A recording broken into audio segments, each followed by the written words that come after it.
he's going to be a little different than the folks we've had in so far this semester. He was an intern in Startup Summer this past summer and worked with a local tech company on a lean startup team doing customer development and product development for that team.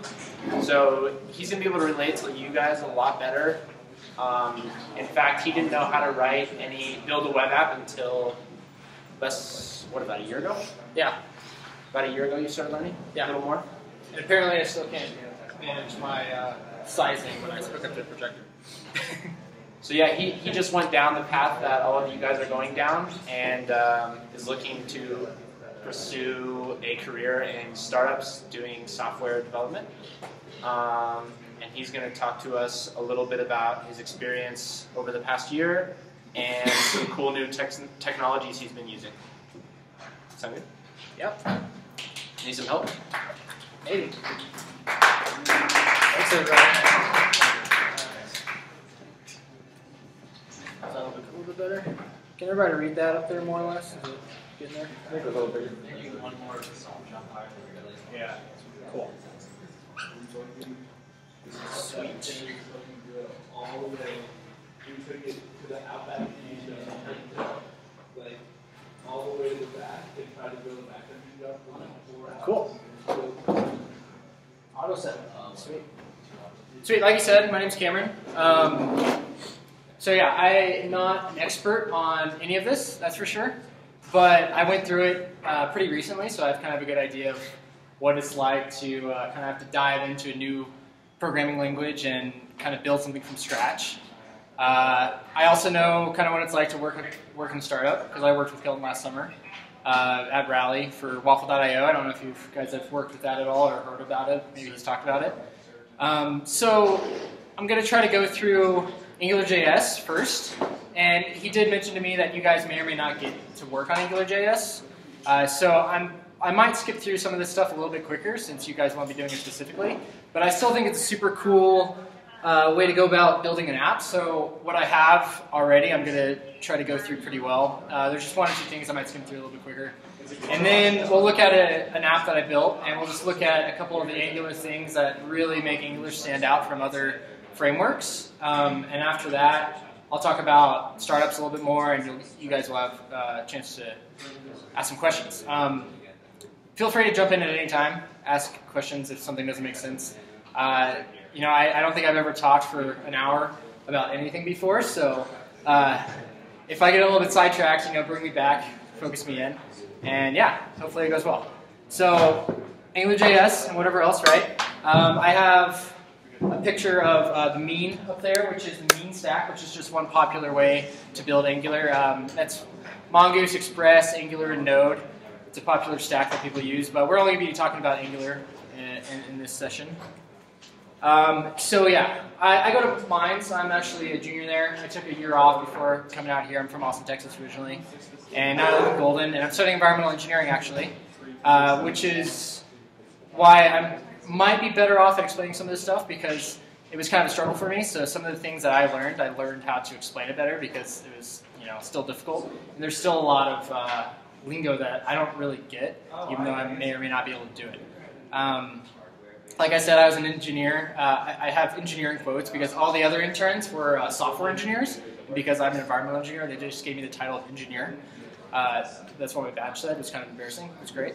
And so I worked with AngularJS and the mean stack. I played some foosball, super fun. It's really fun to be at a startup in Boulder. Also drink some beer. Life's not bad when you're programming and drinking beer and playing foosball, right? And it's really fun. Like I said, I may not be the best, but I really enjoy it, and I put a lot of time towards it, and I've figured a lot of things out pretty well, so here I am. So here's some of the ways I learned to do apps, which is what we're actually going to look at in a little bit. Online tutorials are just great. I mean, if you have free time and you just want to learn how to do something, there's a million videos on YouTube how to figure something out, right? Bob is a lackadaisical teenager. Big words. Exorcism.io. Anybody have you heard of that? Yeah?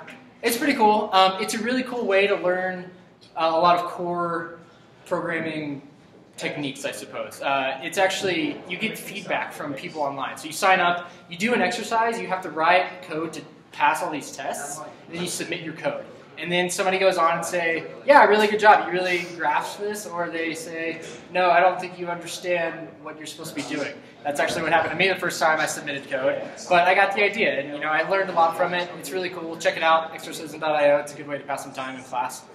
AngularJS.org, that is the best way to learn AngularJS on a technical level. Go in there, read the stuff, and then you're probably not going to understand a lot of things, so Google what you read. More tutorials, practice. This little link right here has a list of the 60 best AngularJS tutorials. So there's a lot out there, like I said. Mentorships are great. Kelton was a big help to me when I was learning the program, as well as my bosses over at Rally and a couple other friends. And even your friends can be mentors as well. Just second opinion on things just really helps. Let's see, if I click that, is it going to open? No, it's not. Well, maybe we'll come back to that. Anyway, that's a pretty embarrassing version of one of the first apps I built. And maybe we'll come back to that at the end. Oh, there it goes. Here we go. It just took a moment. So this is an app that I built, not really knowing what to do. And it doesn't work anymore, I don't think, because I had to hook up a database to it and stuff. But it basically, you sign up, you give it a username, a password, and you upload an image. And it's basically like Gravatar. Anybody use Gravatar? Yeah? No? Yeah. Yeah, cool. Well, it was basically like that. And I built that in a couple days. And the point is that, if you put your time into it, you can pretty much learn whatever. Sweet. Oh, ask questions, damn it. Seriously though. That's everybody who's ever taught me anything, kind of just drives that down my throat. If you don't know what I'm talking about, interrupt, please. And if I don't know, we can find somebody else who will know, because half the time, if I'm trying to answer a question and I don't know what it is, it's almost more interesting to me to go find somebody else who does know what it is.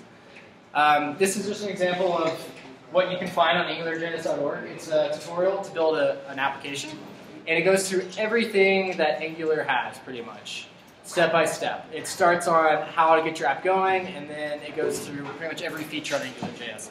I haven't actually done it. I don't know how long it takes, but apparently it's pretty good. So yeah. All right, let's jump into things. Who knows what the DOM is? Document Object Model. Cool. So it's basically just the structure on the web page. We don't need to go into it a whole lot, but when you need somewhere to put something, this is kind of what gives you that structure. And real quick as well, this is important because it kind of ties into why AngularJS is so cool. The MVC, the Model View Controller. You don't need to know the details, and in fact, there's a lot of different, I wouldn't say a lot, but it's kind of, there's different ways that it kind of works, and there's different ways people put it together. But like it says, the model does the work, the view manages the display, and the controller is basically you. And it goes back to the view in the model to tell it what's happening, and then information flows back and forth. And yeah, you got Homer up there, he's the controller. The brain is the model because it's what doesn't work, and then the view is kind of what you see, right? So pretty straightforward. Any questions? Cool. And right quick before we jump into that, let's talk about what frameworks actually are. You guys probably have talked about this, but Rails is a framework, in one regards. Express is another framework in a different way. Backbone.js is kind of a different version of Angular in some ways, I suppose, in the way that it's a framework, right? So you can have different frameworks. It gives you a structure to work with and eliminates that repetitive work of setting up an app from scratch every single time. So the cool thing about a framework is you can go onto GitHub and say, I want this framework, and you clone a repo, or you go to a site and you download it or something, and you basically have an app up and running. Yauman is a great example of that, if you guys have heard of that. But the downside to that is that you can end up with a really steep learning curve. If you pick one that's a bit too ambitious, you end up with a lot of file structure, a lot of components and things that are going on, and you probably won't know what's happening. And it's going to take you hours probably just to figure out that basic setup. And I've experienced that exact situation several times. And when we go into the app that I'm going to show you guys in a little bit, it's a pretty good basic version, and I'll give you guys the link where you can make an AngularJS app off of it. But if you want to do something more complicated, you can do that. It's just you're going to have a steep learning curve with it. Just, pros and cons, right? So this is the claim to fame for AngularJS. Learn it in 30 minutes, right? Sounds hard. HTML is great for declaring static documents, but it falters when we try to use it for declaring dynamic views in web apps. AngularJS lets you extend HTML vocabulary for your app. The resulting environment is extraordinarily expressive, readable, and quick to develop. So,